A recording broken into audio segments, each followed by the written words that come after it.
मुख्यमंत्री माननीय मनोहर लाल जी, आपका बहुत बहुत अभिनंदन है। और अब जनता टीवी के प्रधान संपादक डॉक्टर हिमांशु द्विवेदी जी के साथ सार्थक संवाद।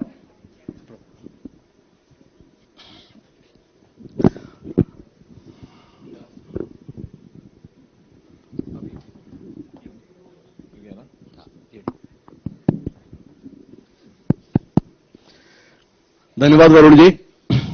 एक बार आप सभी दर्शकों का बहुत बहुत स्वागत, अभिनंदन इस सार्थक कार्यक्रम का हिस्सा बनने के लिए जो जनता टीवी के द्वारा आज सुबह से किया जा रहा है। हरियाणा महज एक राज्य नहीं है, पूरे देश की दिलचस्पी का केंद्र हरियाणा रहता है। और हरियाणा आज से दिलचस्पी का केंद्र नहीं है। दुनिया को जो सबसे बड़ा ज्ञान प्राप्त हुआ गीता का, उसके लिए भगवान ने भी जिस राज्य को चुना था, जिस धरती को चुना था, वो हरियाणा की धरती थी। ऐसी हरियाणा की धरती में हम आप सबका बेहद स्वागत करते हैं, अभिनंदन करते हैं।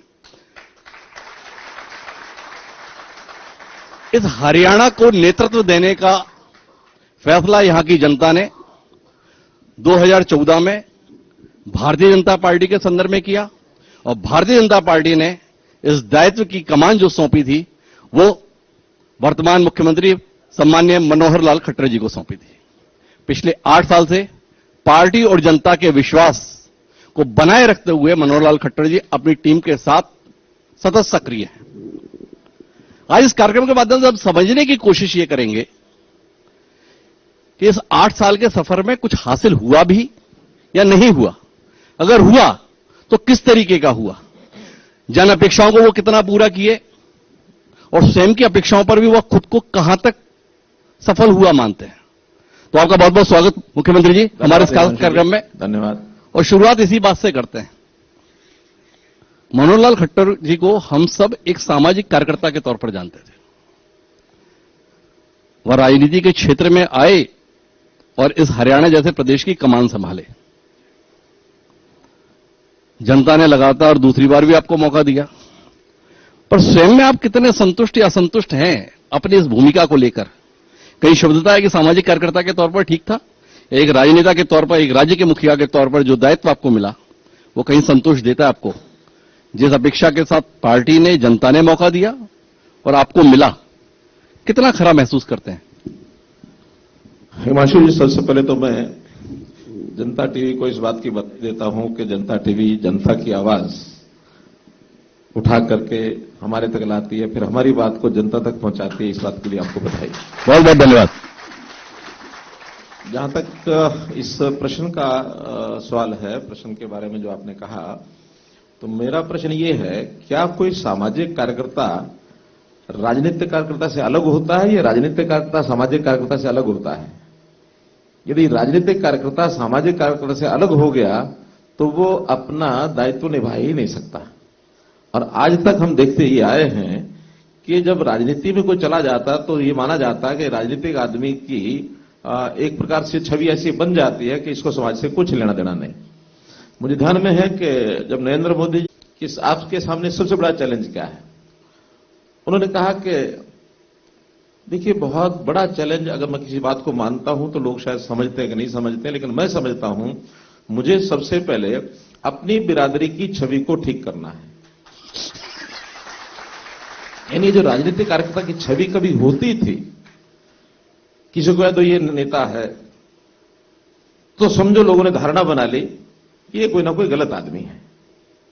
और ये बहुत बड़ा एक संकट इस देश में था, लेकिन मोदी जी के आने के बाद इसमें ठीक दिशा में लोग पहुंच गए कि आज राजनीति के माध्यम से सेवा की जा सकती है।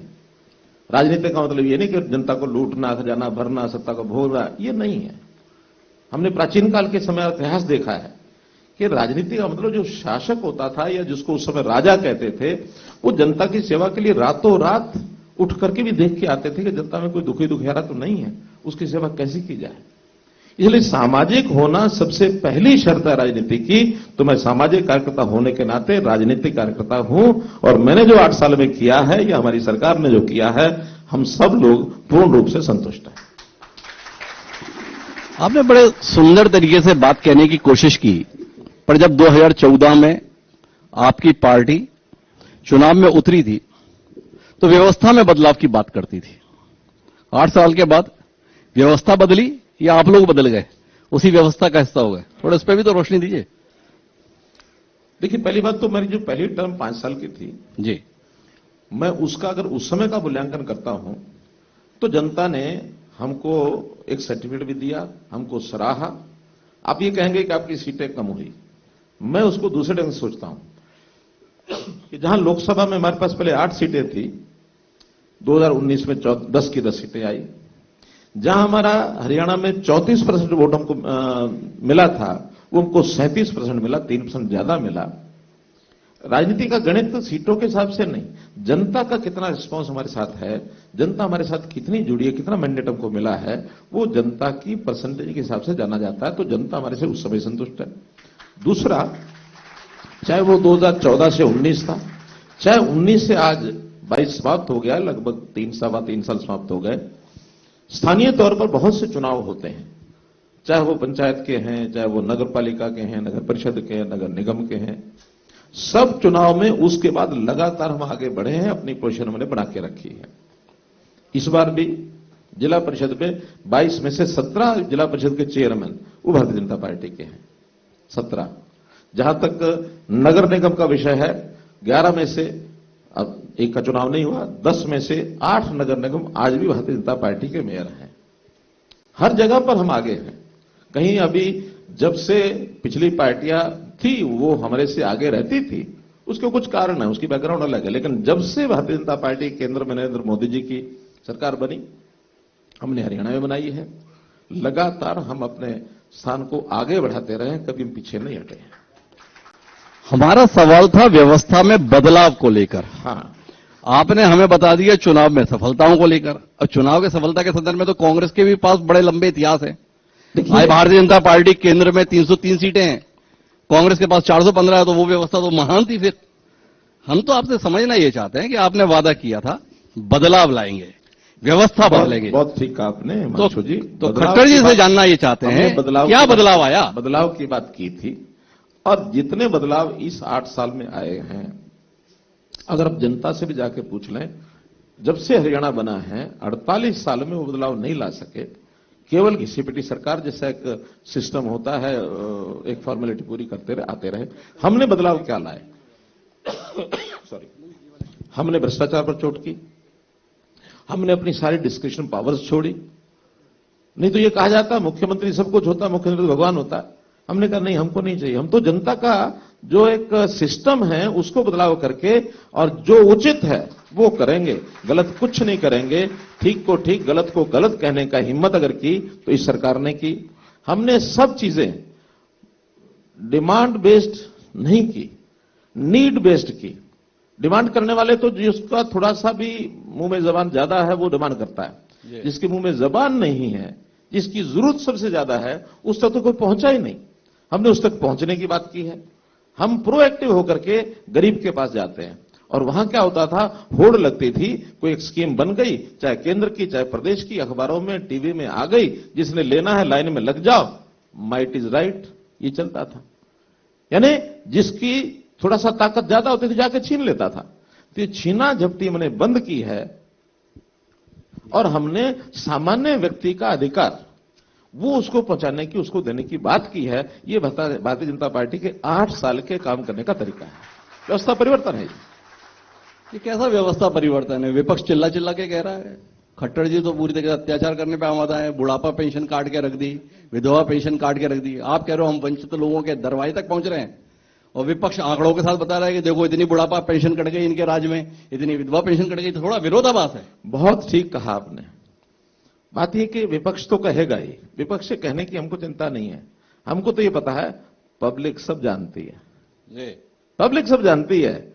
आखिर जब ये विषय आए कि पेंशन किसको मिलनी चाहिए किसको नहीं मिलनी चाहिए, उसके एक नियम बने हुए हैं, उसका सिस्टम बना हुआ है। लेकिन हमको लगा कि इतने लोग रह गए हैं पेंशन जिनको मिलनी चाहिए, और इतने ऐसे हैं जो जिनको नहीं मिल रही, उनका अधिकार खा रहे हैं। यानी 1.25 लाख लोग ऐसे निकले हैं हमारे, चाहे राशन कार्ड में से चाहे पेंशन में से, जो या तो पेंशनर हैं और या इनकम टैक्स पे ही हैं। 1.25 लाख लोग। अब एक इनकम टैक्स पे ही व्यक्ति अपने आप को बीपीएल श्रेणी में जुड़वा लेगा या वो कहेगा कि हाँ मेरी आवश्यकता ज्यादा है, या वो व्यक्ति जिसके घर के ऊपर छत नहीं है, जिसके घर में 2 समय का भोजन नहीं बनता, जिसके बच्चे ठीक से पढ़ाई नहीं कर पा रहे, वो अधिकारी है या ये अधिकारी है? तो जो अधिकारी है उसको देंगे, जो अधिकारी नहीं है उसको अपील करेंगे कि भैया अपने आप पीछे हट जाओ, और नहीं अपील मानेगा तो फिर हमारे हाथ में तो यही है कि उसका सिस्टम को ठीक करना पड़ेगा, हम करेंगे। आखिर प्रधानमंत्री जी ने भी जब एक गैस सिलेंडर की सब्सिडी को छोड़ने की एक आह्वान किया था, गिव अप अपील उन्होंने की थी, और मुझे प्रसन्नता इस बात की कि देश भर के 1 करोड़ लोगों ने वो सब्सिडी छोड़ी थी, 1 करोड़ लोगों ने। तो जनता को तो थोड़ा सा जगाना होता है। इस बार भी हमारे इस सारे सिस्टम में 3000 लोगों ने अपने आप आकर के कहा कि आपका मुहिम ठीक है, हम ये लाभ ले रहे थे और हमको पता लग गया कि नहीं लेना है, उन्होंने छोड़ दिया। 3000 लोग मेरे पास भी आए, यानी हमारे सिस्टम में आए हैं कि हम जो है हमारी इनकम ज्यादा है, यानी बीपीएल की 180 से उससे इनकम ज्यादा है, या जो ओल्ड एज पेंशन है उसका 2 लाख रुपया प्रति ओल्ड एज पर्सन, यानी कपल अगर ओल्ड एज का है तो 4 लाख रुपए की अगर इनकम उससे ज्यादा है तो उनको नहीं लेना चाहिए। और ये नियम हमने नहीं बनाए, ये कांग्रेस की सरकार बना के गई थी। शुरू में तो 80s में तो सिर्फ शायद 5000 रुपये इनकम रखी थी कि 5000 रुपए भी अगर उनकी इनकम है तो वो ओल्ड एज पेंशन नहीं लेगा, उसमें मात्र 300 रुपए इनकम होती थी जी। बाद में इसको बढ़ा करके 2 लाख किया है।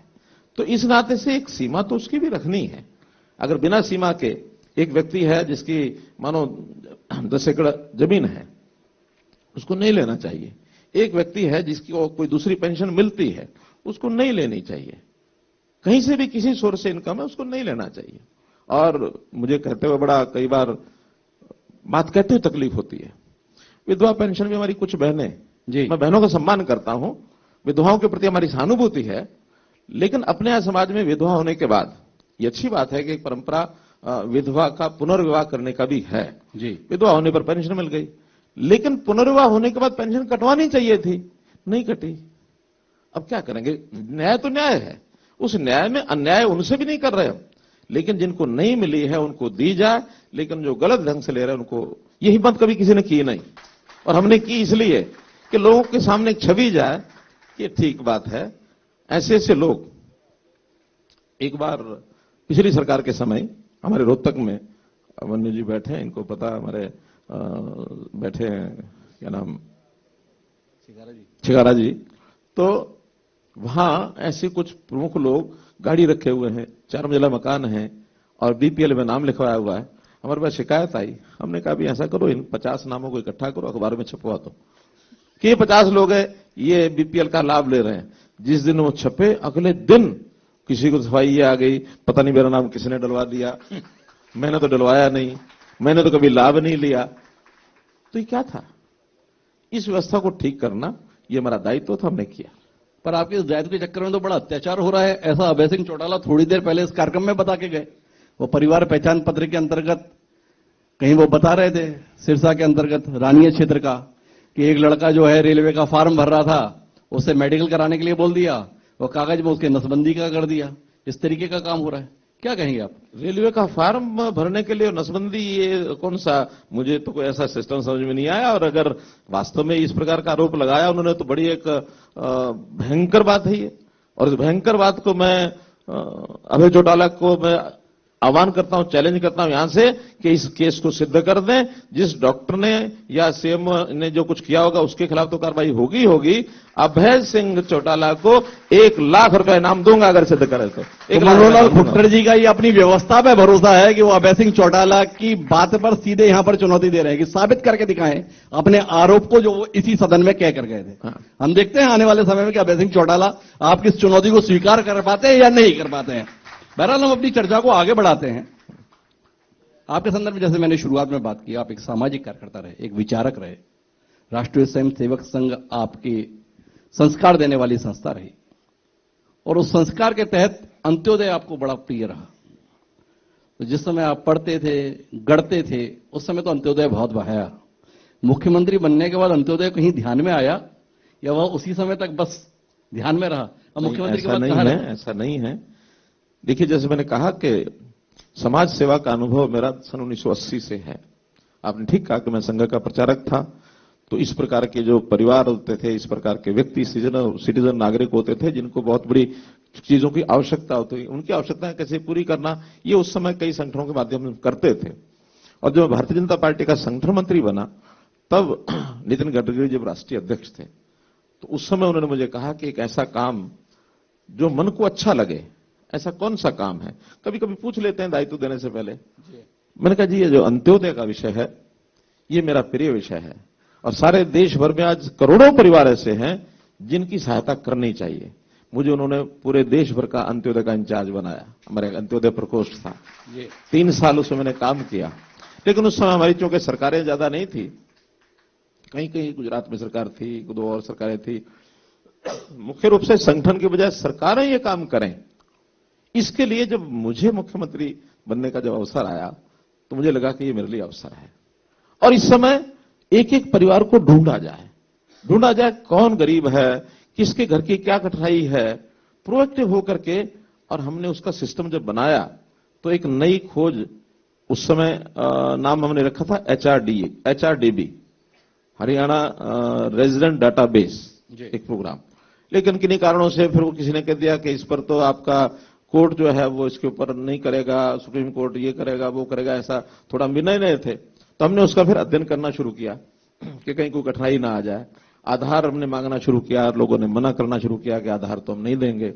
तब एक नई व्यवस्था हमने बनाई, परिवार पहचान पत्र, कि परिवार एक इकाई, क्योंकि अपने यहां हम जानते हैं समाज के अंदर व्यक्ति एक इकाई नहीं है। अगर देखा जाए तो हमारे सिस्टम में परिवार एक इकाई है। कमाने वाला एक है, शायद खाने वाले 5 हैं, 4 हैं, 10 हैं, कमाने वाले 2 हैं। तो परिवार के सिस्टम को मेंटेन भी रखना होता, तो परिवार की क्यों ना एक आइडेंटिटी बनाई जाए। तब परिवार पहचान पत्र आया। सबसे हमने सेल्फ डिक्लेयर्ड सारी डाटा मांगा। लगभग 71 लाख परिवारों ने अपना डाटा दिया। इसको फिर मैंने वेरीफाई कराया, हर एक से साइन करा करके उसको अपलोड किया। तो आज इस प्रकार के जो परिवारों का वेरिफिकेशन करने के बाद उसमें से मात्र अभी 5 लाख परिवार ऐसे हैं जिनके सिग्नेचर होकर के तो डाटा हमारे पास नहीं आया है, लेकिन बाकी कोई 68 लाख परिवारों का डाटा हमारे पास आ चुका है। उसमें कौन गरीब है, कौन अपने काम को अपने आप चला सकता है, निम्न आय वर्ग, मध्यम आय वर्ग, उच्च आय वर्ग। उच्च आय वर्ग को तो हमने कुछ देना भी नहीं है, उनको कोई समस्या कठिनाई भी नहीं है। मध्यम आय वर्ग को कुछ आवश्यकता होती है, उसको कुछ सहयोग करना होगा। निम्न आय वर्ग को बहुत ज्यादा आवश्यकता होती है। तो हमने जो निम्न आय वर्ग का जो लिमिट थी पहले, जिसको SCCC डाटा केंद्र सरकार ने 2011 में बनाया था, 1,20,000 रुपए वार्षिक उसकी लिमिट थी। हमें लगा कि 1,20,000 में हमारे बहुत कम संख्या है, इसको बढ़ा करके इसको हमने 1,80,000 किया। और आज 29 लाख परिवार आइडेंटिफाइड परिवार हैं कि ये 1,80,000 के हैं, जो सुविधाएं देनी है इनको देंगे। हाँ, पर आप सुविधाएं देने की बात कर रहे हैं, आप तो खुद अपने हाथ झाड़ के बैठे हैं। एक ऐसा मुख्यमंत्री जो अपने पास कोई अधिकारी नहीं रखना चाहता, लोग आपके पास आएंगे क्यों? अभी थोड़ी देर पहले आप बोल रहे थे मैंने डिस्क्रिप्शन पावर छोड़ दी। हरियाणा की तो परंपरा रही है, मुख्यमंत्री के पास से आके हर चीज का समाधान मिलता है। आप पहले हाथ झाड़ के बैठे हैं, बात कैसे बनेगी? देखिए, हमें सरकार को जो काम होता है वो होता है सिस्टम्स को बनाने का। अधिकार अपने हाथ में रखने का नहीं है कि जिसको मैं चाहूंगा ये करूंगा मैं। मेरे पास पहले पिछले 5 साल की बात है, एक लिस्ट आई कि हमको एक IAS ये बनाना है। मैं बड़ा हैरान हुआ कि मैं एक IAS को कैसे सिलेक्ट करूंगा। सिफारिशें शुरू हो गई, मेरे बेटे को बना दो, मेरे भाई को बना दो, मेरी बहन को बना दो, मेरी पत्नी को बना दो। ये सिफारिशें शुरू हो गई। मुझे लगा कि वास्तव में बहुत बड़ा अधिकार मिला हुआ है। बाद में विचार किया कि मैं किसी ऐसे आदमी को बनाऊं, वो योग्य है कि नहीं है। मेरे पास कैसा कौन सा मापदंड है? मेरे पास मापदंड नहीं है। अल्टीमेटली 5 साल हमने कोई नियुक्ति उसमें नहीं की। जब वो संख्या बढ़ गई, क्योंकि हर साल एक आध नाम जुड़ता जाता है, जब वो 5 संख्या हो गई तो हमने जितने उसमें एम्प्लॉइज थे जो उसकी एलिजिबिलिटी को पूरा करते थे, उसको एलिजिबिलिटी क्राइटेरिया है, सबको कहा कि फॉर्म भरो, हम HPSC से एग्जाम लेंगे 5 सीटों के लिए। बाद में 5 गुना 25 लोग उसमें सिलेक्ट करेंगे और फिर UPSC को भेजेंगे। जिसको UPSC इंटरव्यू लेके छांट दे वो हम 5 लगा देंगे। मेरे पास कोई अधिकार नहीं रखने का, मैं क्यों रखूंगा? एक बात बताइए, आप इतने दावे कर रहे हैं कि आपने पूरे सिस्टम को ठीक कर दिया, ट्रांसफॉर्मेशन कर रहे हैं, पारदर्शिता कर रहे हैं, तो फिर जाके हरियाणा के संदर्भ में ये बातें क्यों की जा रही हैं कि हरियाणा तो बर्बाद हो रहा है? बेरोजगारी की दर में वो CMI एक संस्था है उसने बताया है, देश में सबसे ज्यादा बेरोजगारी दर अगर कहीं है तो हरियाणा के संदर्भ में है। भूपेंद्र हुड्डा जी चिल्ला चिल्ला कर बोल रहे हैं हर परिवार 6 लाख रुपए का कर्जदार हो गया खट्टर जी के राज में। आंकड़े बताए जा रहे हैं 3 लाख करोड़ से ज्यादा कर्जा हो गया हरियाणा जैसे समृद्ध प्रदेश में। विरोधाभास है आपके दावों में और इन आरोपों में या उन आंकड़ों में। देखिए, पहली बात तो है कि विपक्ष का एक काम होता है इस प्रकार के आरोप लगाना, बेबुनियाद बिना सिर पैर के खोखले आरोप लगाना उनका काम है। और वो कितने आरोप लगाएंगे चिंता नहीं है। मुझे तो जनता को देखना कि जनता को उन आरोपों में सत्यता लगती है क्या। जहां तक बेरोजगारी की बात है, आपने सबसे पहले बेरोजगारी विषय किया। मैं कई बार वैसे कह भी चुका हूं, बार बार ही दोहराना पड़ता मुझे कि बेरोजगारी, पहला तो उनका बेरोजगारी को नापने का जो पैमाना वो ये कि उनके समय में जो उनके इर्द गिर्द एक लगा रहता था, जो लोग उनके इर्द गिर्द घूमते रहते थे और वो जो करते थे, क्या करते थे, कमीशन खोरी। इसका काम करा दिया, उससे पैसे ले लिए, उसका काम कर दिया, उससे पैसे ले लिए, इलाके से लोगों को भर लाए और भर के कला के और काम करा के उससे अपनी जेब से निकाल लिया जो निकालना था। ये प्रत्यक्ष प्रमाण है हमारे पास। और जब हमने सिस्टम बना दिए, हमने ट्रांसफर के सिस्टम बना दिए, हमने नियुक्तियों के सिस्टम बना दिए, एक एक ट्रांसफर में जो व्यक्ति 20-20, 30 हजार रुपया खर्च करता था। मैं आज एक ऐसी बात आपको बता रहा हूं जो शायद पता नहीं जनता को बताने की नहीं बतानी चाहिए। हुड्डा साहब की सरकार में मेरे भाई की पत्नी हेल्थ डिपार्टमेंट में सर्विस करती थी, उसको कहीं दूर उन्होंने ट्रांसफर कर दिया। भाई की इच्छा थी कि कहीं घर के नजदीक आ जाए। उस ट्रांसफर को कराने के लिए उसको 6,000 रुपया देना पड़ा था, 6,000 रुपया मेरे भाई को। और किसको दिया था वो नाम नहीं बताऊंगा, उनकी सरकार के हिस्से होते हैं तो वो चलता रहता। अब ये एक एक व्यक्ति इस प्रकार के धंधे करता था। अब धीरे धीरे हमने जितने सारे सिस्टम बैठाए, ये सारे लोग बेरोजगार हो गए। हमने सारे ये सफेद धौड़ कपड़िए जिनको कहते हैं, इनके खूंटे पर टंगा दिए, बैठे रहो। अब यही बेरोजगार हो गए, ये उनके कान में आके फूंक मारते हैं, क्या करें साहब, कोई इनकम नहीं, कोई कमा नहीं है, बेरोजगार हो गए। इनको लगा सारी दुनिया बेरोजगार हो गई। और बेरोजगारी का आंकड़ा शुरू में तो उनको समझ में आता नहीं था। 2017 में ये जो CMEI जी, ये जो संस्था है, इसने 2017 में हमारे यहां किसी एक महीने में कहा हरियाणा जो है एम्प्लॉयमेंट पे बहुत बेस्ट है, यहां अनएम्प्लॉयमेंट रेट सिर्फ 2% है। ये CMEI का 2017 का आंकड़ा बता रहा हूं आपको जी। और वही संस्था, उसके किसी ने कान मरोड़े होंगे कि अब क्या कर रही है, 2% है। फिर उन्होंने बढ़ना शुरू किया, 2% से फिर 10% पर आए, फिर 15 पर आए, फिर 18 पर आए, 25 पर आए, 30 पर आए, 35, 38। अब 38% तक भी उन्होंने एक बार शो कर दिया। जब उनको लगा बहुत ज्यादा हो गए तो किसी एक महीने में 38% है, अगले ही महीने में 24% दिखा दिया, 14%। बीच में हस्तक्षेप करना चाहता हूं। 2017 में उन्होंने बताया था ना 2% है, तब सरकार किसकी थी? सब पूर्ण बहुमत की भारतीय जनता पार्टी थी ना? के मनोहर लाल खट्टर जी के नेतृत्व की सरकार थी ना? क्या गठबंधन सरकार के चलते ऐसी बाध्यताएं आ गई जिसके कारण से ये बेरोजगारी बढ़ गई? ऐसा नहीं है। मैं तो CMEI के ऊपर बता रहा हूं कि उनके यहां उनका जो CEO है, उनकी जो सारी टोली है वो कांग्रेस की टोली है। एक मिस्टर शाह है वहां, अजय शाह जी, वो इनके मैनिफेस्टो कमेटी के मेंबर रहे हैं। जो कांग्रेस के मैनिफेस्टो कमेटी का मेंबर होगा तो कितना महत्वपूर्ण व्यक्ति होगा वहां। और उसकी संस्था आज हमारी बेरोजगारी दिखा रही है। और उसमें भी चूंकि वो संस्था ऐसी, उन्होंने बाकायदा अपने वेबसाइट पर लिखा हुआ है कि हमारी संस्था तो जो भी कोई जिस प्रकार का डाटा हमारे से सर्वे कराना चाहे वो करा सकते हैं। वो प्रीमियम बेस्ड है, यानी उनकी जो उसमें क्या उसको बोलते हैं, सब्सक्रिप्शन बेस्ड, कि वो सब्सक्राइब करते हैं कि किस प्रकार का डाटा आपको चाहिए, हमको पैसा दो, हम डाटा देते हैं। ये उनकी वेबसाइट पर है। तो ऐसी प्राइवेट संस्था और जो इनकम ओरिएंटेड संस्था है उसके ऊपर हमको क्यों करना उसका भरोसा।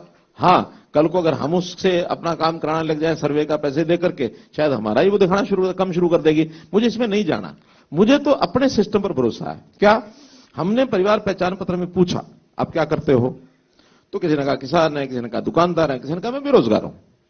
जिन्होंने बेरोजगार कहा है वो 8,17,000 लोग हैं सिर्फ।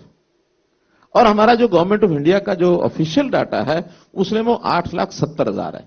अब 8 लाख 8,70,000 ये अंतर हो सकता है, लेकिन 8 लाख का वो 30 लाख नहीं हो सकता। कभी भी ये जो 10-11 लाख लोग फॉर्म भरते हैं, इसमें बहुत लोग ऐसे होते हैं जो किसी एक नौकरी में पहले लगे होते हैं, प्राइवेट में होते हैं, सरकारी में अच्छा करते हैं। ग्रुप डी वाला ग्रुप सी में अगर उसकी क्वालिफिकेशन है तो सी में भी भरता है। तो ये कुछ लोग ऐसे होते हैं जो अंडर एम्प्लॉयड अपने आप को मान के चलते हैं, वो भी भरते हैं।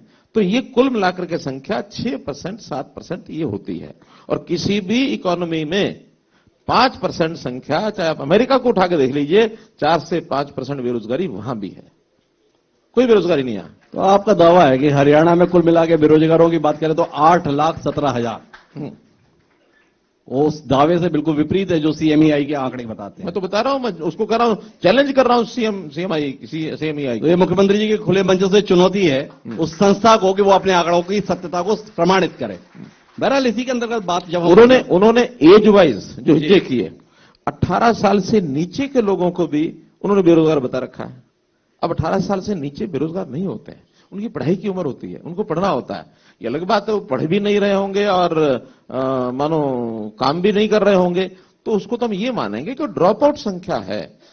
आज शिक्षा का जो अधिकार दिया गया उसमें शिक्षा देने का अधिकार सरकार, यानी लेने का अधिकार सरकार का है, ड्यूटी सरकार की है, हमने उसके लिए काम किया है। अभी हमारे पास परिवार पहचान पत्र में एज वाइज कुछ ग्रुप बनाए हैं। एक ग्रुप हमने बनाया 6 साल से लेकर 18 साल तक।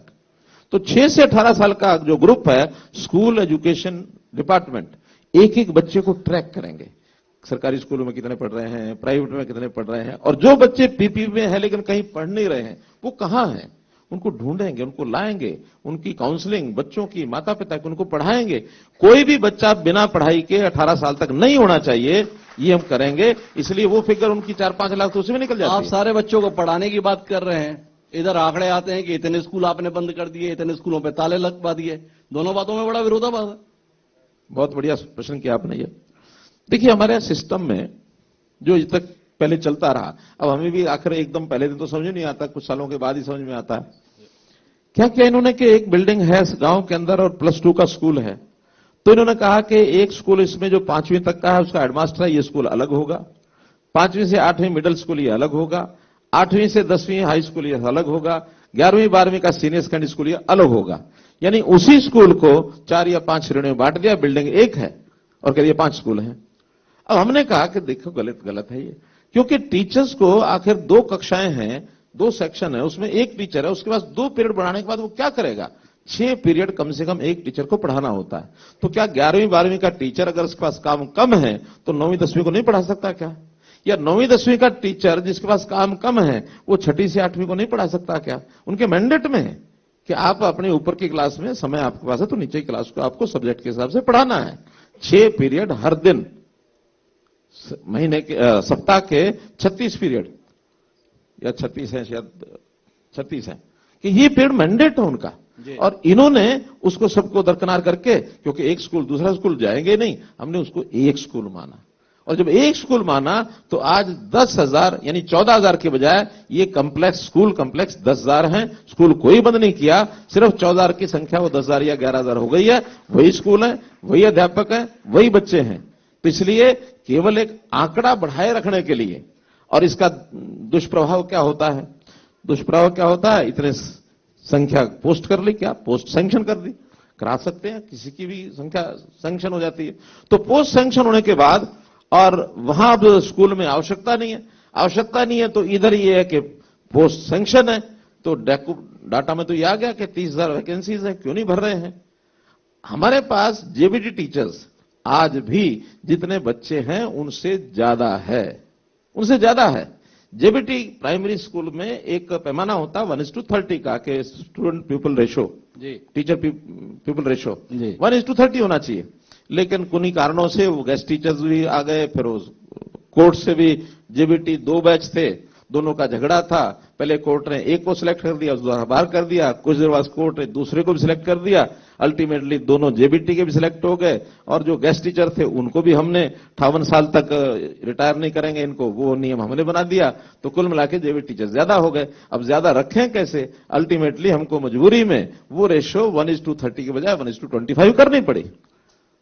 केवल उन अध्यापकों की नौकरी ना जाए। तो आपने स्कूलों में तो ये कर दिया, ये कॉलेजों के साथ क्या दुश्मनी निभा रहे हैं? कॉलेजों में यूनिवर्सिटी खुल रही हैं, पढ़ाने के लिए ना प्रोफेसर हैं, ना उनकी भर्तियां हैं, इतने पद खाली पड़े हुए हैं।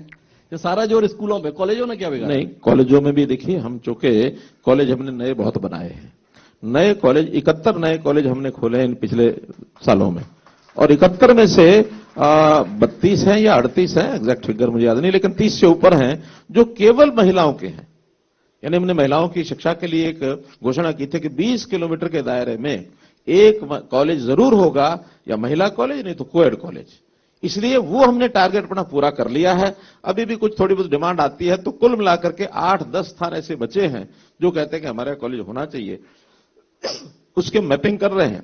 उस मैपिंग में अगर लगेगा कि हाँ 20 किलोमीटर के दायरे में कॉलेज नहीं है तो जरूर खोलेंगे, लेकिन 20 किलोमीटर दायरा मतलब 10 किलोमीटर इधर 10 किलोमीटर उधर, किसी भी हमारी बहन बेटी को 10 किलोमीटर से ज्यादा ट्रेवल न करना पड़े, और ये टारगेट हमने पूरा कर दिया है। अब टारगेट पूरा किया है तो वहां अध्यापक प्राध्यापकों की कमी जो है उसको पूरा कर रहे हैं। अभी भी लगभग 7000 प्रोफेसर्स और पीजीटी टीचर्स, इनकी भर्ती हमारा एचपीएससी वो अपना करना शुरू कर दिया उन्होंने, बहुत जल्दी भर्ती करेंगे। और जब तक ये पूरे नहीं होते तब तक हम उनकी टेम्परेरी टीचर्स की व्यवस्था कर रहे हैं, उनको दे रखे हैं। जब से हमने इस कार्यक्रम की घोषणा की, कुछ सवाल हमारे पास आ रहे थे, कुछ और विषयों पर बात करनी है, लेकिन इससे जुड़ा हुआ ही उनके द्वारा उठाया गया सवाल था कि सरकारी सहायता प्राप्त जो निजी कॉलेजेस हैं, उनका दावा है कि सरकार ने कहा था कि हम इसका जो है संविलियन करेंगे, सरकारीकरण करेंगे, पर वो पिछले 3 साल से फाइलें जो है वित्त विभाग में घूम रही हैं, सवाल जवाब कुछ है उसके संदर्भ में सरकार का फैसला? मैं बताता हूं ना। देखिए, जब उन्होंने कहा कि हम सरकारी कॉलेजेस को हैंड ओवर करना चाहते हैं सरकार को, उन्होंने कहा स्वागत है।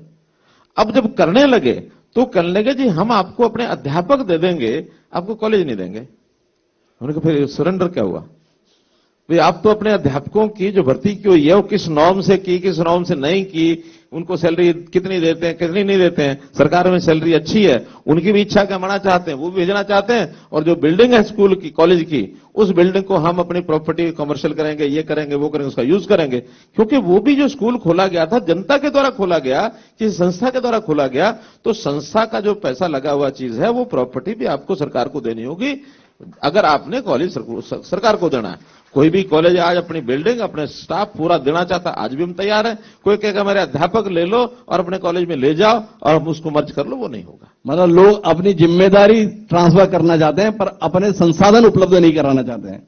तो मुख्यमंत्री जी की महत्वपूर्ण घोषणा है कि जो भी कॉलेज निजी क्षेत्र का है और सरकारी सहायता प्राप्त है, अगर वह अपने संसाधनों के साथ सरकार को हस्तांतरित करता है तो उसके लिए आप तैयार? बिल्कुल, यही आशा है? बिल्कुल तैयार है, क्योंकि हम 75% तो हम पहले दे ही रहे हैं।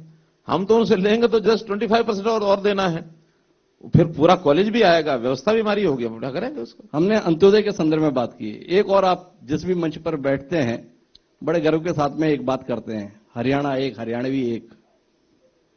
क्या साबित करना चाहते हैं? इससे पहले वाले लोग क्या हरियाणा का विभाजन करते थे?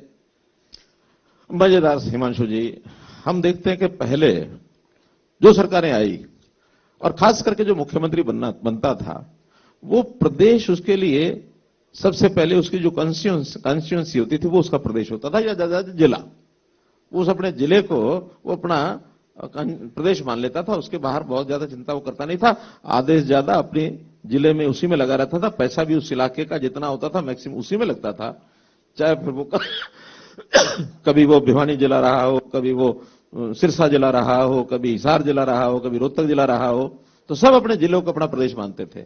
मैंने ही कहा कि नहीं, हरियाणा एक, हरियाणा में एक तो इस कारण से कि सब जगह जितना विकास होगा, पैसा लगेगा, वो सब जगह लगेगा। हां, भेदभाव करूंगा। क्या भेदभाव करूंगा? जहां विकास कम हुआ है वहां पैसा ज्यादा लगाऊंगा, ये भेदभाव होगा। और इसी को, ये भी अंत्योदय के कारण से है। अंत्योदय की भावना यही है, जो पिछड़ गया, जो अंत में रह गया, उसमें जिला भी हो सकता है, उसमें कोई विधानसभा भी हो सकती है, उसमें कोई ब्लॉक भी हो सकता है। केंद्र सरकार ने 110 एस्पिरेशनल डिस्ट्रिक्ट बनाए कि जो जिले देश में सबसे पीछे रह गए हैं, उसमें संयोग से एक जिला हमारा भी है जी, नूह जिला है। नूह जिला बाकी जिलों की अपेक्षा पिछड़ा हुआ है, सब मानते हैं। हमें केंद्र सरकार ने अलॉट किया, हम उसमें बराबर काम कर रहे हैं और बाकी जिलों से ज्यादा कर रहे हैं। आज वहां के लोग प्रसन्न हैं कि हाँ भी सरकार के आने के बाद हमारे काम पर्याप्त हुए हैं, और 100% खुश कितने हैं कि इस बार जिला परिषद का चेयरमैन कभी आज तक नहीं हुआ, वो भारतीय जनता पार्टी का बना नूह में। नूह में जिला परिषद चेयरमैन भारतीय जनता पार्टी का बन जाए तो और क्या चाहिए? हरियाणवी एक, हरियाणा एक, ये बात तो ठीक है, पर आपकी अपनी पार्टी के नेताओं से इतनी दुश्मनी क्या है? अब मुख्यमंत्री आप भारतीय जनता पार्टी के हैं, तो काम तो ऐसा करेंगे जैसे भाजपा के नेताओं का जीतना सुनिश्चित हो, भाजपा के विधायकों का जीतना सुनिश्चित हो। अभी आपने सारे विधायकों को बोल दिया जितने हैं कि सबको अपने इलाकों की सड़कों के लिए 25-25 करोड़ रुपए मिलेंगे। या अन्य पार्टियों के विधायकों को जिताने में आपकी इतनी दिलचस्पी क्यों है? किससे नाराजगी है जिसके चलते आप ऐसा काम कर रहे हैं? देखिए, कुल मिलाकर जब उन्होंने कहा कि हम भेदभाव किसी से नहीं करेंगे, भेदभाव किसी से नहीं करेंगे, ये कोई विधायक का विषय नहीं है, ये जनता का विषय है। आखिर उस इलाके में भी जनता रहती कि नहीं रहती है, और हरियाणा की जनता होगी। मुख्यमंत्री बनने से पहले, चुनाव जीतने से पहले तो मैं कह सकता हूं कि मैंने मदद जो है वो अपने जो नजदीकी लोग हैं उन्हीं से ज्यादा मांगी होगी, उन्होंने ज्यादा मदद की होगी। पार्टी के नाते भारतीय जनता पार्टी के लोगों को, भारतीय जनता पार्टी के लोगों ने जिताने में ज्यादा भूमिका निभाई होगी। लेकिन जब हम दायित्व पर आ गए हैं, हमारा लोकतंत्र ये कहता है कि जब आप दायित्व पर बैठ गए हैं किसी कुर्सी के ऊपर, कोई सरकार बना ली है, तो सरकार केवल उन कॉन्स्टिट्यूंसीज की नहीं है जहां के विधायक आपको सपोर्ट कर रहे हैं, वो सरकार पूरे प्रदेश के लिए है। और प्रदेश में जहां कमी है उस कमी को पूरा करना हमारा काम है। सड़कें अगर टूटी हुई हैं तो वो बीजेपी या जेजेपी के विधायकों के इलाकों में तो सड़कें ठीक हो जाएं और बाकी जगह ठीक ना हो, वहां जनता नहीं रहती क्या? वहां जनता रहती है। आखिर हमारा मकसद ये है कि लोगों को नीतियां पता लगे कि हमारी नीति क्या है, उनकी नीति क्या है। और वास्तव में सरकारों का काम नीतियां बनाना ज्यादा होता है। हमारे जो काम करने का तरीका, कार्य पद्धति, वो ज्यादा महत्वपूर्ण है। जिस दिन लोगों को ये विश्वास होगा कि इनकी काम करने की पद्धति तो बिल्कुल अलग है, उस दिन निश्चित रूप से जो लोग आज तक उनकी तरफ देखते रहे वो घूम के हमारी तरफ आने वाले हैं। आखिर जनता तो समझती है ना कि हमको किधर जाना है, जनता ने आगे किसको जिताना है। उन विधायकों का उसमें रोल नहीं है, उसमें सरकार का रोल है कि सरकार जो काम करा रही है तो ये काम सरकार के द्वारा ही कराए जा रहे हैं। इसलिए हमारी इच्छा तो ये भी है कि हम आगे विपक्षी दल है उनको कहीं ना कहीं समेट लें, कहीं उनको छोटा कर दें। तो तभी होगा जब उन स्थानों पर भी अच्छा काम करके दिखाएंगे। ये हमारा उद्देश्य है। तो ये छोटा करने में आप कांग्रेस के संदर्भ में भी बात कर रहे हैं, इनेलो के संदर्भ में कर रहे हैं, या जेजेपी के संदर्भ में भी हम लोग कुछ उम्मीद रखें?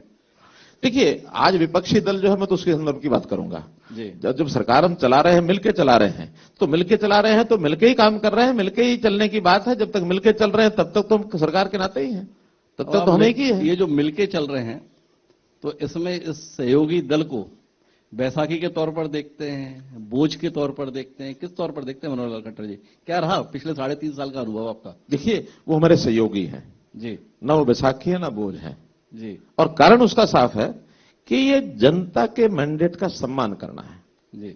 अब जनता 5 साल बाद अपने पूरे मन से, पूरे होशो-हवास से, पूरे समझ करके, मूल्यांकन करके तभी आगे बढ़ाती है चीजों को। जैसे मैंने बताया कि हमारे यहां 3% वोट तो हमारा बढ़ा, लेकिन किन्हीं कारणों से हमारी नंबर ऑफ सीट्स, क्योंकि बहुत मार्जिन पर थे हम, 45 की जरूरत होती है, बल्कि 46 की जरूरत होती है, हम 47 थे, अब मिल गए हम 40 रह गए, अब हम 41 हो गए हैं। आखिर सरकार किसी को बनानी है, वैक्यूम तो छोड़ना नहीं है। जनता ने मैंडेट दिया सबसे बड़ी पार्टी के रूप में, साथ में ये मैंडेट दिया कि आप अकेले सरकार नहीं बना सकते, अब किसी न किसी को साथ लगाना ही है।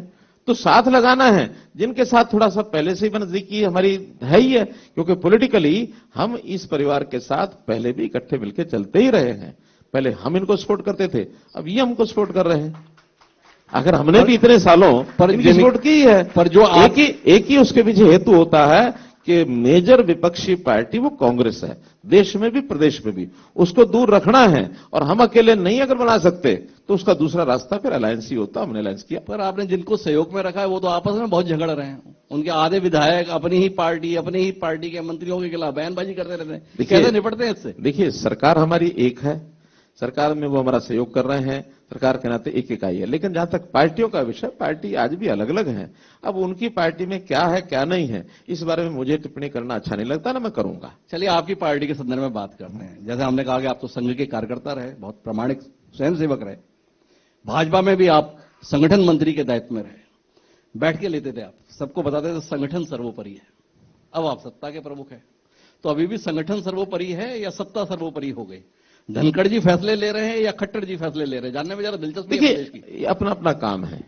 जहां तक सरकार का काम है वो फैसले हम लेते हैं, जहां तक पार्टी का काम है फैसले वो लेते हैं, कहीं कोई दुविधा नहीं है। और वो कोई यहाँ के विषय ऐसा नहीं है। हमारा ये परंपरागत जब से जनसंघ से शुरू किया हमने 1951 में, तब से ही है। सरकारें तो जाकर हमने 1967 में कई संयुक्त संविध सरकारें, उसमें मध्य प्रदेश में एक हमारी सरकार बनी थी, बाकी जगह हमने दूसरों को सपोर्ट किया था। फिर हमारी जनता पार्टी के समय सरकार बनी। तो इसलिए सरकार का काम जो होता है सरकार के मुखिया के हिसाब से होता, और पार्टी का काम पार्टी के हिसाब से होता है। समन्वय हम हर चीज में करते हैं, समन्वय में कहीं कोई दिक्कत नहीं आती। पार्टी के बारे में कोई बात करनी होती है वो हमसे परामर्श करते हैं, सरकार के बारे में कोई बात करनी होती है हम उनसे परामर्श करते हैं। और इस नाते से सामंजस्य, इस कला को जितना भारतीय जनता पार्टी के सिस्टम में आप देख सकते हैं किसी पार्टी में नहीं है। बाकी जगह तो नेताओं को इकट्ठा करके, और कितने नेता इकट्ठे हो गए, कितने उनके साथ लगी उनकी ताकत है, वो एक जो कुल मिला के aggregate of the power of different leaders, ये उनकी ताकत है। हमारे वो नहीं है, हमारे यहां लीडर्स की ताकत नहीं है, सीधी सीधी जनता की ताकत है। जो जनता हमारे सिद्धांत, विचारधारा, कार्य पद्धति उसको देखती है। आखिर वहां तो क्या है कि जैसे राजा महाराजा होते थे, राजा रानी के पेट से, और कोई एक जो बच्चा लड़का लड़की वो राजा रानी आगे बनते थे। आज लोकतंत्र की पेटी में से निकलते हैं, और लोकतंत्र की पेटी में से निकलने के बाद कोई नेता ऐसा नहीं कर सकता कि मुझे तो अपने बेटे को ही आगे बढ़ाना और किसी को नहीं बढ़ाना है। आज हमारी हुड्डा जी की भी चिंता सबसे बड़ी यही है कि वो जनता की बजाय एस्टेब्लिश करने में लगे हुए कि कैसे दीपेंद्र हुड्डा कैसे एस्टेब्लिश हो जाए। हम एस्टेब्लिश करने में उनको लगे हुए हैं जिनकी वार्षिक आय 1 लाख रुपए से कम है, उनको पहले एस्टेब्लिश करो, ये हमारा टारगेट है। बहुत अंतर है। अंतर तो ठीक है, लेकिन 2014 के बाद भाजपा भी कुछ बदली सी है। लोग ये भी बताते हैं कि नरेंद्र मोदी के सबसे विश्वस्त लोगों में से मनोहर लाल खट्टर जी हैं। ये भी अतीत में गवाही है कि मनोहर लाल खट्टर जी और नरेंद्र मोदी ने एक साथ एक कमरे में रहकर भी काम किया हुआ है। अब देश के संदर्भ में साफ तौर पर दिखाई देता है कि पार्टी मोदी जी की दिशा के अनुसार चलती है, उनके नेतृत्व में चलती है, उनकी और बड़ी उम्मीद भरी निगाह से देखती है। तो ऐसा कैसे संभव है कि हरियाणा के संदर्भ में पार्टी मनोहर लाल खट्टर जी की और उस उम्मीद से ना देखती हो, और खट्टर जी वैसी दिशा पार्टी को ना देते हो जैसा देश के संदर्भ में मोदी जी देते हैं? नहीं, ऐसा क्यों है? आखिर तो मोदी जी की जो दिशा है वो सब प्रदेशों में चलती है जी। कोई हमारे यहां मोदी जी से बड़ा तो नहीं है कोई। मोदी देश के प्रधानमंत्री हैं, दिशा देने में सबसे पहले वहीं देखते हैं कि भी क्या दिशा मिली, उस दिशा को आगे बढ़ाने में हर प्रदेश की सरकारें बढ़ाती हैं। हमको कोई भी अगर इस प्रकार से कहता है तो सिवाय उसकी दूषित मानसिकता के और कुछ नहीं हो सकता। दूषित मानसिकता ये होती है कि कैसे मनोहर लाल खट्टर को कहा जाए तुम भी मोदी के बराबर हो जाओ। ऐसे कैसे संभव है? अब ये कैसे? हमारे देश के प्रधानमंत्री मोदी जी हैं, हमारे यानी हमारे मार्गदर्शक हैं, उनकी बताई हुई बातों के हिसाब से हमको चलना है। और इसी नाते से हम प्रदेश में हर एक वो योजना पर उनकी गलती क्या है? से तय होती है। मैं बहुत माफी के साथ मुख्यमंत्री जी जानना चाहूंगा कि आप बोल रहे हैं कि उनकी दूषित मानसिकता, उनकी गलती क्या है? अब प्रधानमंत्री जी तो खुद ही सार्वजनिक तौर पर कह रहे हैं ये मैं खट्टर जी से सीखता हूं आज भी, तो अब इसके बाद में क्या करें? खट्टर जी के संदर्भ में तो स्वयं मोदी जी ने ये बोला है। देखिए, हमारी कुछ पहल हमने अलग से की है, ये ठीक है कि मोदी जी ने उस प्रशंसा की है, मैं उनको आभार व्यक्त करता हूं उनका, और उनका बड़प्पन है जी। वरना कोई भी सीनियर आदमी अपने जूनियर आदमी की कोई प्रशंसा करता नहीं है, लेकिन ये उनका बड़प्पन है कि उनको कोई बात नहीं हमारे में यहां लगी तो उसको उन्होंने सार्वजनिक तौर पर प्रशंसा की है। अभी पीछे एम्स बाड़सा में एक कार्यक्रम था, तो वहां पर उसका उद्घाटन करने के लिए, एक सराय का उद्घाटन करने के लिए ऑनलाइन जुड़े हुए थे। उन्होंने सार्वजनिक तौर पर कहा कि हरियाणा में बहुत नई नई ऐसी योजनाएं बन रही हैं, और इसमें कुछ योजनाएं ऐसी हैं जो हम जो है केंद्र में ले जाकर के, और उसमें उदाहरण देता हूं मैं, 2 उदाहरण है। एक उदाहरण तो जो हमने लाल डोरा समाप्त किया जी, और लाल डोरा समाप्त करने के बाद उस योजना का बाद में स्वामित्व नाम से उन्होंने बाकी प्रदेशों में भी इसको लागू किया। मेरे से पूछा भी सही क्या, मैंने कहा देखिए इसका कोई रिकॉर्ड हमारे राजस्व में नहीं होता है, और राजस्व रिकॉर्ड के बिना वो प्रॉपर्टी किसकी है किसकी नहीं है वो सब आपस में बैठ के फैसला करते रहते हैं। कल को झगड़े होते हैं भाइयों में, इसमें तो उन झगड़ों को समाप्त करने के लिए उसको भी ये जो अंग्रेज सरकार ने एक इस प्रकार की व्यवस्था बनाई थी उसको समाप्त कर रहे हैं। ये भी गुलामी थी, उसको समाप्त कर रहे हैं। हर एक का रिकॉर्ड जैसे लाल डोरा के बाहर है वैसे अंदर भी राजस्व में आएगा, ताकि कल को विधिवत वो उस मकान का अपने का मालिक बन सके, उसकी रजिस्ट्री ले सके, कल को उसको आवश्यकता तो उस पर लोन ले सके। और उसको सारे को करने के बाद लोग बड़े प्रसन्न हुए जी, वही योजना उन्होंने वहां लागू कर दी। एक दूसरी ये जो मैंने बताया पहले परिवार पहचान पत्र, इसके बारे में उनकी गंभीर रुचि थी। उस रुचि के कारण से उन्होंने कहा कि कैसे किया। हमारे लोगों ने जाकर के केंद्र के जो आईएएस ऑफिसर्स थे उनके सामने प्रेजेंटेशन की, और उन्होंने कहा कि बाकी प्रदेशों को भी लागू करना चाहिए, क्योंकि इस बात में हम और वो सब सहमत हैं कि जो भी डिजर्व करता है सरकारी योजनाओं का लाभ उसको मिलना चाहिए, जो डिजर्व नहीं करता है उसको बिल्कुल नहीं मिलना चाहिए। और सिलेक्शन करने के लिए परिवार एक इकाई इसका चिन्हित करना जरूरी है। तो ये लागू कर रहे हैं बाकी प्रदेश भी। कल महाराष्ट्र का आया हुआ था, एक अखबार में हमने पढ़ा कि महाराष्ट्र जो है वो, वैसे तो कई प्रदेश और भी हमसे जानकारी ले चुके हैं, महाराष्ट्र ने तो घोषणा कर दी है कि हम परिवार पहचान पत्र लागू करेंगे। एक बात, ये लोग आपको दिल्ली भेजने के लिए इतने व्याकुल क्यों हैं? जब देखो तब हर 3 महीने 6 महीने बाद खबर चल जाती है, खट्टर जी दिल्ली जा रहे हैं, दिल्ली जा रहे हैं, दिल्ली जा रहे हैं। कोई फर्क नहीं दिल्ली पड़ता। लोग आपको भेजने के लिए इतने व्याकुल क्यों हैं? कौन लोग हैं? कोई फर्क नहीं पड़ता, कोई भेजने के लिए राजी हो, नाराज हो, कुछ हो, ये तो जैसी योजना बननी है वैसा काम होना है।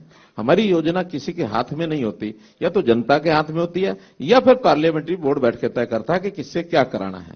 आखिर कोई व्यक्ति किसी चीज के ऊपर चिपका हुआ नहीं है, और कोई अपनी इच्छा से कुछ करना चाहे तो वो कर भी नहीं सकता यहाँ। इसलिए हाँ, अपनी इच्छा रखने में हर्ज नहीं है, रखें। मेरे से 2014 में पूछा गया कि हरियाणा में तो मुख्यमंत्री के दावेदार 8-9 हैं, कैसा फैसला करोगे? मैंने कहा देखिए, अभी तो मुझे लगता है कि 8-9 थोड़ा कम है, ये 90 होने चाहिए। मैंने क्या करें आप? मैंने कहा मैं ये कह रहा हूं कि अगर कोई हमारा कैंडिडेट मुख्यमंत्री का दावेदार बनकर के फील्ड में उतरता है और वो जनता को 4-5% वोट ज्यादा लेने में कामयाब हो जाता है, तो कम से कम विधायकी तो सुरक्षित हो जाएगी। और विधायकी सुरक्षित हो जाए तो फिर मिल बैठ करके ज्यादा ज्यादा विधायक हमारे बन जाएं, फिर मिल बैठ के तय कर लेंगे किसको बनाना, बनना एक ने है। और एक जिसने बनना था बन गए, बाकी सब साथ मिलकर चल रहे हैं, कहीं किसी का विरोध नहीं आया है। तो हमारी गवर्नमेंट जितनी स्मूथ चल रही है और जितनी आगे चलेगी, इतना इतिहास में कभी भी किसी की नहीं चली होगी। जब आपने ये बात कही तो हरियाणा के संदर्भ में जब बात आती है तो लालों की बात आती है। 3 लाल बड़े मशहूर रहे, बंसी लाल जी, देवी लाल जी और उसके अलावा भजन लाल जी।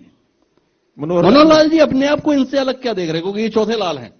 तो ये जानने में दिलचस्पी है, पहले के 3 लाल के मुकाबले मनोहर लाल जी ने तीनों को देखा हुआ है। देखिए, नाम एक संयोग है, कोई खुद अपना नाम रखता भी नहीं है। नाम माता पिताजी में से जिसके मन में आया हो, किसी और रिश्तेदार के मन में आया हो, या पंडित जी के मन में आया, जिसने कोई हिसाब किताब लगाया, नाम रखा गया। अब नाम रखना किसी के अपने हाथ में नहीं है, संयोग है। अब कोई लाल है, कोई पहले लाल लगाता, कोई बाद में लाल लगाता। लाल बहादुर शास्त्री ने पहले ही लाल लगवा लिया था अपना, वो पहले ही लाल थे। अब इसके कारण से कुछ सिमिलरिटी बन जाएगी, सबकी सिमिलरिटी की बात नहीं है। जैसे कार्य पद्धति अपने जैसे बंसी लाल जी हैं, उनके सामने कहा जाता है कि उनकी तो गर्दन ही टेढ़ी नहीं होती। देवी लाल जी हैं जो सहजता के पर्याय माने गए। भजन लाल जी है जिनके जोड़ तोड़ के लोग कायल रहे। तो जानना यह है कि मनोहर लाल जी स्वयं की शख्सियत के संदर्भ में क्या देखते हैं? कोई ना कोई बात लोगों ने जोड़ी। मनोहर लाल जी को याद करेगा तो किस प्रकार की शख्सियत के तौर पर? मैं कह रहा हूं, ये अपने आप कोई नहीं कहता है। ना बंसीलाल ने अपने बारे में कहा होगा, ना देवीलाल ने कहा होगा, ना भजनलाल ने कहा होगा, लोगों ने कहा होगा।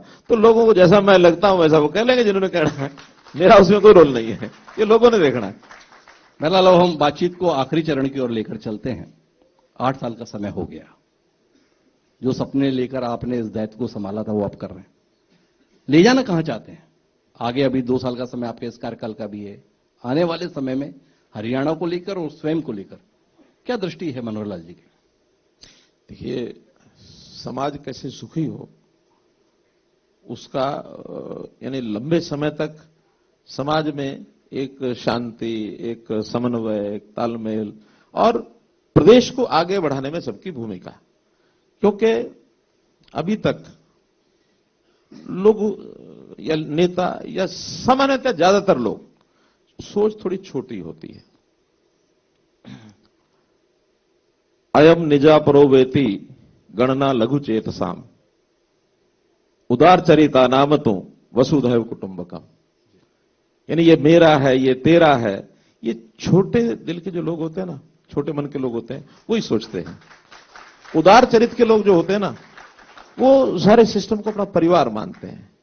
तो हरियाणा की जनता एक परिवार के रूप में आगे बढ़े, सामंजस्य बना रहे और प्रदेश के साथ जुड़ के रहे।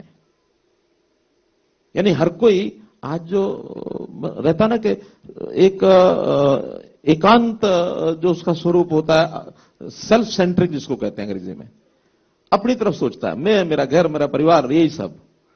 इसकी बजाय मैं अपने लिए कम, अपने देश के लिए, समाज के लिए ज्यादा काम करूं। देश और समाज आगे बढ़ेगा तो मैं अपने आप आगे बढ़ जाऊंगा। मोदी जी ने कहा इंडिया फर्स्ट, तो इसलिए कहा कि पहले देश का सोचो। हम कहेंगे हरियाणा फर्स्ट, हरियाणा की तरफ सोचो। अभी मुझे पता है पिछले सत्रों में जो मुझे जानकारी दी गई कि कुछ लोगों ने ये कहा कि ये सरकार तो ऐसी है, लोगों से जेब से पैसे निकालती रहती है, लोगों से पैसे निकालती रहती है। मेरा कहना है कि हम निकालते भी हैं, डालते भी हैं। किससे निकालना और किसको डालना, ये एक अंतर तो थोड़ा रखना पड़ता है, क्योंकि सरकार सिर्फ एक मैनेजमेंट का विषय है। निकालेंगे नहीं तो डालेंगे कैसे? सरकार की फैक्ट्रियां तो चलती नहीं। एक आय का सिस्टम है। हमारे पूर्व वित्त मंत्री बैठे हैं अभिमन्यु जी, ये भी सब उस समय हिसाब किताब लगाते थे। अब वो काम मेरे जिम्मे है, मैं भी हिसाब किताब लगाता हूं। 3-4 दिन बाद बजट आएगा, बजट में यही काम करना है कि कितना आया, कितना गया। इसमें से एक और प्रश्न जो आपने पहले पूछा था, मैं उसका उत्तर नहीं दे पाया था जी, वो था कर्ज का। जी देखिए, एक बजट का सिस्टम होता और उस सिस्टम में हम ज्यादा पैसा लेके ज्यादा लगाए। अब ज्यादा लेना ये सारा हमारे हाथ में नहीं होता। हम योजना बनाते हैं, जनता की नब्ज भी देखते हैं, कौन दे सकता है उससे लेते हैं, जो नहीं दे सकता उससे नहीं लेना चाहिए। तो ये तो जैसे समुद्र में से, नदी में से एक बूंद का चुगने का काम होता है, हम चुगते हैं और उसके साइज को कैसे बढ़ा पाए, फिर उसका डिस्ट्रीब्यूशन करते हैं, कहां का देना है। देने में जिसको ज्यादा आवश्यकता उसको ज्यादा देते हैं। तो ये साइज बढ़ाते बढ़ाते हमारा जो लेवल पहुंच गया वो पहुंचा 1,70,000 करोड़ रुपए पिछले साल। अब इस 1,70,000 में सारे का सारा हमको लोगों से मिलता नहीं है। तो एक रिजर्व बैंक ने, वर्ल्ड बैंक ने, केंद्र सरकार ने, सबने मिल करके एक अपना सिस्टम बनाया हुआ कि एक लेवल तक आप इसमें ऋण ले सकते हो और उसके सीमाएं तय की हुई हैं। वो सीमाएं क्या है कि आपका जो टोटल ऋण है, वो टोटल ऋण जो है आपका पहले 3% होता था, कोविड के दिनों में वो 4% हो गया था, अभी वापस 3.5 हो गया। इस लेवल के अंदर रहना चाहिए, इससे ज्यादा आपको ऋण नहीं लेना चाहिए। और आपका जो घाटा है वो घाटा टोटल जो जीडीपी है स्टेट का, उसका 25% से ऊपर बढ़ना नहीं चाहिए। कोविड में उसको 30% कर दिया था, लेकिन अब 25 ही उसकी रेंज है। हम वो घाटा उस रेंज में ही लेते हैं, उससे ऊपर नहीं लेते हैं। बहुत स्टेट तो उससे आगे निकल गई। पंजाब है, हम तो आज भी 25% से नीचे हैं, पंजाब 48% पहुंच गया। यानी अपने जीडीपी का 48% ऋण है उनके ऊपर। जिस जीडीपी का 48% वो ऋण लेके बैठे हैं, इसका मतलब उनकी इकोनॉमी वो अच्छी नहीं है। अच्छी इकोनॉमी के लिए भविष्य की पीढ़ियों को हम ध्यान रखना पड़ता। हम तो ले लेंगे, देगा कौन? आगे वाली पीढ़ी देगी। क्यों? उनका क्या दोष है? कल को गालियां बकेंगे। हमारे जो पूर्वज है, हमारे ऊपर जो कर्ज छोड़ करके चले गए हैं, हम एक लिमिट में लेते हैं। लिमिट में नहीं लेंगे तो कई विपक्ष वाले ये कहेंगे कि आपका स्कोप था, आपने लिया नहीं। तो हम आपने अपने वित्तीय अनुशासन की तमाम बात कही और पड़ोसी राज्य का भी हवाला दिया। भाजपा को एक जो बड़ी चुनौती राज्यों के स्तर पर मिल रही है, जिस संवेदनशीलता की आप बात कर रहे हैं, जिस सहृदयता की बात कर रहे हैं, उसी को लेकर सवाल उठ रहा है। वो है पुरानी पेंशन योजना को लेकर हर तरफ से आवाज लगी हुई है। खट्टर जी को वो आवाज सुनाई दे रही है? और सुनाई दे रही है तो फिर निष्कर्ष क्या निकल रहा है? देखिए, पहली बात तो है कि ये योजना हमने लागू की, ऐसा नहीं है। ये कांग्रेस सरकार ने लागू की। और आप 2006 का मनमोहन सिंह जी का एक भाषण लोकसभा में सुन के देख लीजिए। उनका कि हमको लाना ही पड़ेगा, नहीं लाएंगे तो देश की, प्रदेशों की आर्थिक स्थिति इतनी बिगड़ जाएगी कि आगे जो जनता की अपेक्षाएं हैं उस पर हम खरा नहीं उतर पाएंगे। इसलिए उनकी योजना का वो मुख्य अंश जो उसमें यही था कि हर कोई अपने वर्तमान इनकम में से अपने बुढ़ापे के लिए पैसा बचा कर रखे। जैसे प्राइवेट सेक्टर करता है, वैसे ही गवर्नमेंट सेक्टर को करना चाहिए। उसमें से न्यू पेंशन स्कीम लागू हुई थी, 2006 से लागू हुई हमारे यहां। किसी ने एक साल आगे, किसी ने पीछे ऐसे शुरू की। और उसके अंदर पहले 10% ये पैसा जो है सरकार और एम्प्लॉय, इसकी कंट्रीब्यूशन होती थी। बाद में थोड़ा विषय आया तो केंद्र सरकार ने इसको बढ़ा करके 10 से 14% कर दिया। 14% जो है सरकार देगी, एम्प्लॉइज का अभी भी 10% है। अभी भी इस पर चूंकि एक बहस का मुद्दा बना है, तो सरकारें सब सोच रही हैं। उसमें केंद्र सरकार भी सोच रही है, हम भी सोच रहे हैं कि बहुत ज्यादा कोई ऐसा नुकसान हमारे जो एम्प्लॉइज हैं जो न्यू पेंशन स्कीम में जाएंगे, अभी तो रिटायर नहीं हुए हैं, इक्का दुक्का रिटायर हो रहे हैं, आगे चल करके धीरे धीरे और 2-4 साल 5 साल के बाद रिटायरमेंट उनकी बढ़ेगी, तब ये असर जाएगा। तो उसका अनुमान अभी लगा करके कि उनको कोई ज्यादा लॉस ना हो, छोटी मोटी एडजस्टमेंट होगी तो मुझे लगता है एम्प्लॉय भी उसमें बहुत चिंता नहीं करेगा। क्योंकि भविष्य का भी सवाल होता है, आखिर उन एम्प्लॉइज की भी तो अगली पीढ़ियां हैं ना। पीढ़ी तो हर किसी को सोचनी पड़ेगी। वो जैसे नॉन एम्प्लॉई है, प्राइवेट सेक्टर है, वो सोचता है, तो गवर्नमेंट एम्प्लॉई को भी सोचना पड़ेगा। सरकारों के जो फंड हैं, अगर ये सारे के सारे मानो ज्यादा सैलरी पेंशन इसी में चले गए, आज एक बहुत बड़ा शेयर है जो सैलरी और पेंशन में जाता है। कैपिटल एक्सपेंसेस सिर्फ 34% होता है, 66% आज ये रेवेन्यू एक्सपेंस में जा रहा है। तो रेवेन्यू एक्सपेंसेस जितना बढ़ेगा उतना हमारा विकास की गति रुकेगी। विकास की गति बढ़ानी है तो रेवेन्यू एक्सपेंसेस कम करने पड़ेंगे। रेवेन्यू एक्सपेंस कम कैसे करेंगे? तो ऐसे सारे रास्ते ढूंढने पड़ेंगे। एम्प्लॉइज की संख्या नहीं कम कर सकते, वो हर दिन बढ़ेगी। पर ये तो विभाजन सीधे तौर पर बन गया है। भारतीय जनता पार्टी बनाम विपक्ष, जितने भी गैर भाजपा शासित राज्य हैं, वो एक एक करके पुरानी पेंशन योजना की बहाली के संदर्भ में घोषणाएं करते जा रहे हैं। एक राजनेता के नाते, एक प्रदेश के मुख्यमंत्री होने के नाते मनोहर लाल खट्टर जी क्या इसको एक चुनौती देख रहे हैं देश प्रदेश के संदर्भ में? मेरा तो इतना ही मानना है, मैं प्रधानमंत्री जी से भी मैंने विषय निकाला भी है कि हमको बाकी पार्टियों को साथ लेकर के कंसेंसस बनाना चाहिए। और फिर जो हमारे एम्प्लॉइज हैं, उनके जो लीडर्स हैं, उनकी यूनियंस के, उनको भी बैठ के विश्वास में लेकर के और हम कोई रास्ता इसका निकाल सकें तो निकालना चाहिए। भविष्य की बात है, कोई आज की बात नहीं है। हम ये कहें कि इस 2 साल में या 5 साल में कोई बहुत अंतर पड़ेगा, कुछ नहीं पड़ेगा। ये अंतर पड़ेगा आज से 10 साल बाद, 15 साल बाद, 20 साल बाद। और एक स्टेट्समैन अच्छा वही है जो केवल 5 साल की ना सोचे, आगे ही सोचे। तो अब आखिरी के 2 सवालों पर आते हैं। मोदी जी ने एक नारा दिया था, 1 नेशन 1 इलेक्शन। क्या हरियाणा उसके संदर्भ में कोई पहल करेगा 2019 में? क्या उम्मीद करें लोकसभा के साथ विधानसभा कराने के संदर्भ में कोई पहल, कोई योजना? ये विषय हमारे हाथ में नहीं है। ये अगेन ये विषय सारे देश के अंदर और खास करके पार्लियामेंट में जब तक कोई चेंज नहीं आती तब तक नियम तो पार्लियामेंट में बनाना है। ये पीपल्स रिप्रेजेंटेटिव एक्ट का जो हिस्सा है उसमें कोई स्टेट कुछ नहीं कर सकती। लेकिन अगर मान लो 5-6 महीने बचते हैं, उस 5-6 महीने में बैठ करके हम केंद्र से विचार करेंगे और केंद्र से विचार करने के बाद, और चुनाव आयोग तो 6 महीने के अंदर तो करा ही सकता है, कोई दिक्कत नहीं है। ये हमारा इंटरनल फैसला है, नीतिगत फैसला बैठ करके करेंगे। लेकिन हमारी तैयारी में कमी नहीं है। तैयारी तो आज चुनाव हो जाए तब भी हम लड़ने के लिए तैयार हैं। तो आपकी आज भी तैयारी है। तो एक आखिरी सवाल, जिनके साथ सरकार चला रहे हैं, चुनाव भी उन्हें साथ लेकर लड़ेंगे या उनके खिलाफ लड़ेंगे? मैंने बताया ये फिर रणनीति का विषय है। आज हमारे वो सहयोगी हैं, लेकिन आगे चल करके रणनीति में, क्योंकि पहले भी ये सारे विषय चलते रहे हैं, कभी हम साथ मिलके भी चले हैं, कभी अलग अलग भी चले हैं। साथ मिलके चलने के बाद अलायंस रहा है, कभी कभी अलग लड़ने के बाद भी अलायंस बन जाता है। तो ये चीजें चुनावी जो होता है, चुनाव के समय के विषय होते हैं, आज के विषय नहीं है। आज हमारी सरकार मिल करके सहयोगी रूप में हम दोनों एक दूसरे के साथ मिलकर चल रहे हैं। अच्छी सरकार चल रही है, कहीं किसी को समस्या नहीं है।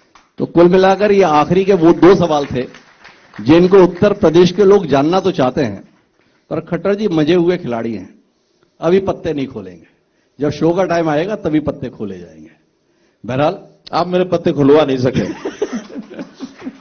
हम तो केवल बताना चाहते थे कि लोग चाहते क्या हैं, बाकी ना खोलने वाले हैं ये तो हमें भी पता था। देखिए, कोई पत्तों का विषय नहीं है। बहुत पारदर्शी आदमी हम, जो मन के अंदर है वही बाहर है। कभी दो बातें अलग अलग की नहीं है। तो जितना इस समय हमने पारदर्शिता से काम किए हैं, वही पारदर्शिता से बाद आज भी मैं कह रहा हूं, क्योंकि आज जो चीज तय नहीं है, जिसको आज हमने फैसला करना नहीं है, इसलिए आज उस पर बोलने का कोई विषय नहीं है। ये चुनाव से कुछ समय पहले की बातें होती हैं, मिल बैठ के करेंगे, और ये तो फिर दोनों तरफ से ताली बजती है। दोनों बैठ करके आपस में मिल बैठ के कर लेंगे, नहीं कर लेंगे, देखी जाएगी उस समय। जो होगा उस समय होगा, आज कुछ नहीं है। तो ये हमारी पूरी बातचीत थी आज के इस कार्यक्रम के तहत प्रदेश के मुख्यमंत्री मनोहर खट्टर जी से, जिन्होंने साफ बात की। मैं चाहूंगा एक बार जोरदार तालियों से मुख्यमंत्री जी का अभिनंदन करें, उनकी सावगोहिता के लिए, उनकी स्पष्टता के लिए। उन्होंने सबसे ज्यादा जो पैरवी की इस बातचीत में, वो पारदर्शिता के संदर्भ में की, ईमानदारी के संदर्भ में की और संवेदना के संदर्भ में की। उम्मीद करते हैं ये पारदर्शिता, ये स्पष्टवादिता और ये संवेदना आगे भी उनकी बनी रहेगी। आप सभी का बहुत बहुत धन्यवाद। और मैं आगे के कार्यक्रम के संचालन के लिए वरुण जी से आग्रह करूंगा कि वो आगे का कार्यक्रम। हिमांशु जी, बहुत बहुत धन्यवाद आपका, सभी हमारे साथियों का और सब जनता का बहुत बहुत धन्यवाद।